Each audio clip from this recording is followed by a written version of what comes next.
Well, g'day guys, it's Matt here. Welcome to the channel. Looks cold here, but it's not. It's actually really nice weather. And you can hear the birds chirping in the background, so it's a good day.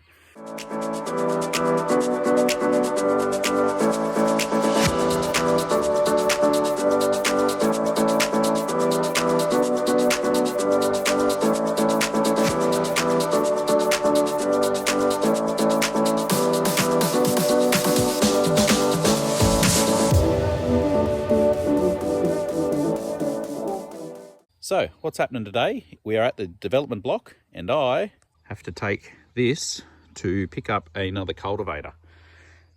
It's about probably hour and a half trip it'll take. But yeah, it's another cultivator which is like what we've already got. It's just a bit wider. See if you can see that one there. So it's virtually the same as that, just a bit wider and in a bit better condition. So these cultivators work really well in the rocks because they're hydraulic breakout. They don't have springs holding the tines into the ground. It's hydraulic pressure, and when it hits a rock, they just go back nice and gently, and they flick the rocks out, and there's no bashing and clanging with the springs. So yeah, it works really well for that. So yeah, I've got to go pick that up and bring it back. So that'll probably take a good most of the day, but yeah, it'll be good to get it here.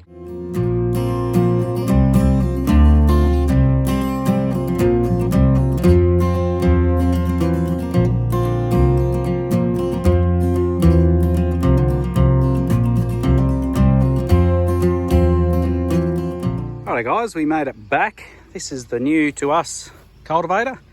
I did do a little bit of pruning on the way back, but that's all right. Yeah, so no, I think it's going to be a good thing. Now this is a 12 metre one, whereas the other one over there is only 10 metre.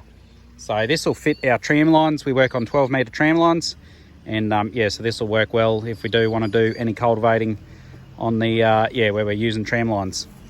So yeah, it's got this extra bit of metal on the back here welded, so you can drag some harrows or whatever you want behind, and then another pull there. So again, we can pull a prickle chain there behind it if we want, or do whatever. I think it just needs a little bit of love and attention, so we'll give it a run and then we'll see what what else might need replacing. Well guys, I wasn't planning on making an appearance with the sprayer, but some interesting things are happening. I've got the boom down on the ground here on purpose, and I'll show you why. So this here, along that weld there's a crack. Now, we went through all of this, might have only been 2 weeks ago, and checked out every join and to make sure there wasn't any cracks. So the paint there must have been yeah, intact. So I don't know whether it's cracking from the inside or what. But yeah, that there let go, which then made this bit here let go. And then there's another little crack up there. So not real good. And yeah, it's just put a fair bit of force around here. So there's a pin that goes through here, and that's bent as well, so I've got to get a new one of them. But in the meantime, I've got the trusty old ratchet straps. I'm going to just yeah, I've got the weight off it there now, so I'm going to tighten these up. I've got one on the other side here, and I'll get one here, and that should hold it up. I've only got maybe 30 hectares to do until I finish this paddock, so I'm just going to limp it home. We're only about maybe 15 k's from the main farm, so I can't fold the boom up, but hopefully I can just poke along on the paddocks and get up there, and then that way we can get this fixed properly. Righto, we made it back up to the main farm here, so this will be nice actually. Being able to use all the proper tools here, so yeah, I'm not quite sure how I'm going to attack this, but I think I'm going to have to get the forklift, take the weight off it, and just see where we end up, I think. Righto, so this big long pin that goes down through that is bent there and kinked. It's actually not a solid pin, it's hollow. So what I'm going to have to do is probably cut the pin through there and through there, and hopefully then I'll be able to knock it out. And then yeah, then I can maybe use parts of the pin to jam in there and pull on that to try and close that gap up. Well, we got that pin out. Excuse my shortness of breath. Just swinging on the sledgehammer for quite a while there, but we got it out. So this was the pin that was through there holding that, and it was actually had been snapped for a little while just down in there. So what would have been happening is it just would have been putting extra stress, because it can then pivot that way just a fraction, and it would have created some hairline cracks here, which is yeah, obviously what's happened there. So yeah, I don't know why they don't put a solid pin in. Yeah, they seem to, I don't know what they're trying to do. Maybe save a bit of weight, but yes, that wouldn't happen with a solid pin. But anyway, I think I'll carry on with this in the morning. We're gonna have to get another pin from town, or get a shaft so we can make up a pin.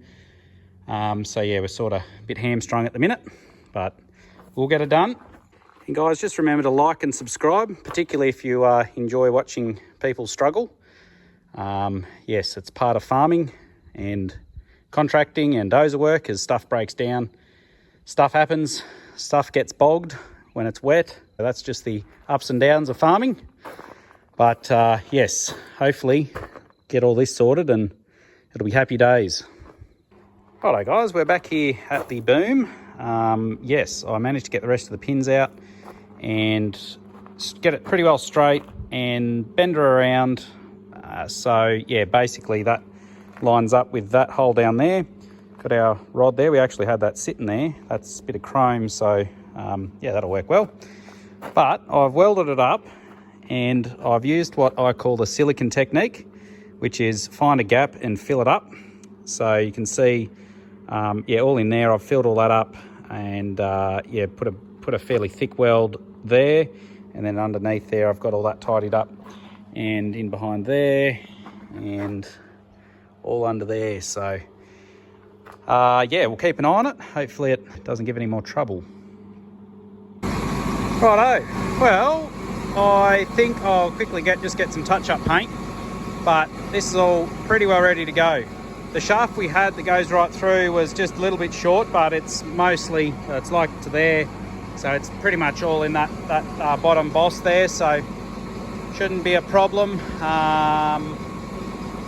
Yeah, everything's nearly got everything back together. Just gonna fold it up, and then I can put those springs on. And yeah, then there's a couple other little cracks in the paint that I just got to make sure that they're not deeper. So I'll yeah, give it another once over, and then hopefully we can start spraying again at some point. Well, that is a good sight.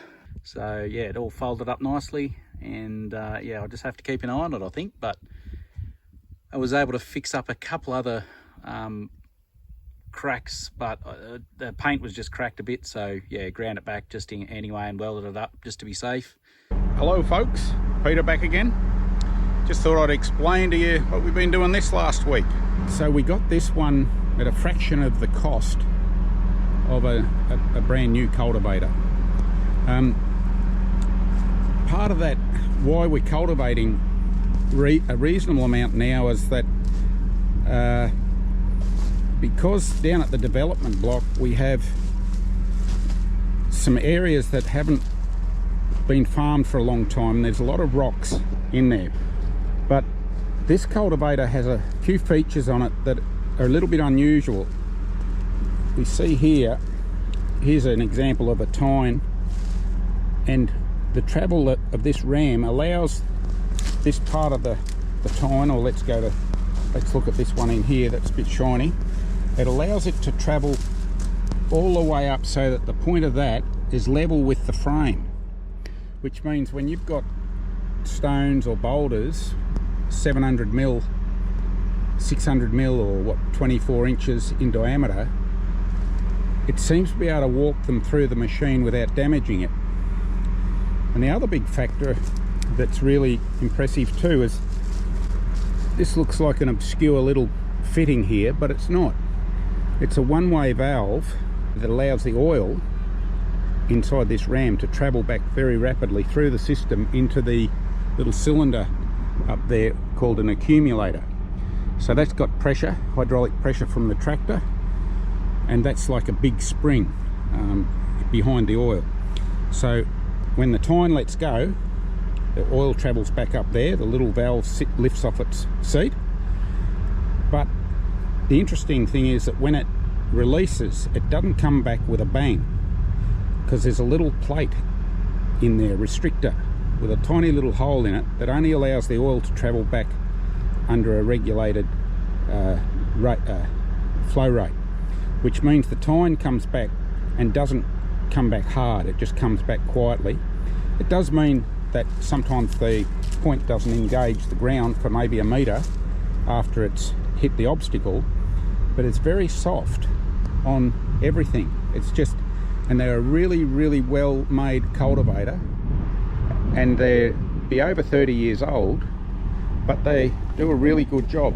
And so we bought this one partly because of the world situation and the difficulty getting spare parts anywhere. We felt, at least if we had this one, between the two of them we've got spare parts to be able to keep going. There's so much uncertainty at the moment, and so anyway, that's part of that story. So we'll get up here and we'll see if we can get her into the ground.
So to engage the auto steer, we can either push that on the screen, touch screen, or that little button there.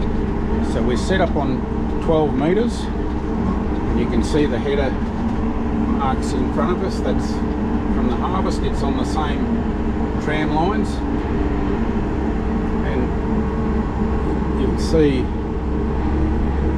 running about not quite 8 k's at about 1500 revs. And this tractor is quite a bit larger perhaps than what's necessary, but it does it really easily. And you can, I don't know whether you can see that, the engine power is about 60%, 10% slip, nearly 70 litres of fuel per hour. But it's because it's doing it easy, everything's not under pressure, and there's a lot of redundancy in what we're doing. I can slow right down to, without lifting the machine out of the ground, I can slow right down to, I hit the decelerator there and it slows right down to 1240 or 1200 revs there, and it's still using 50% engine power and 53 litres of fuel, mainly because we've dropped our speed. But the moment I let the decelerator go, she just bounces out, and it's just a great attribute to have. There's always that, you've always got torque or horsepower up your sleeve. I just let it go there now, so it's straight back into it, and there's a fair bit more left after that. It's doing a really good job. Really pleased with it. the moment, and nothing's being stressed out, and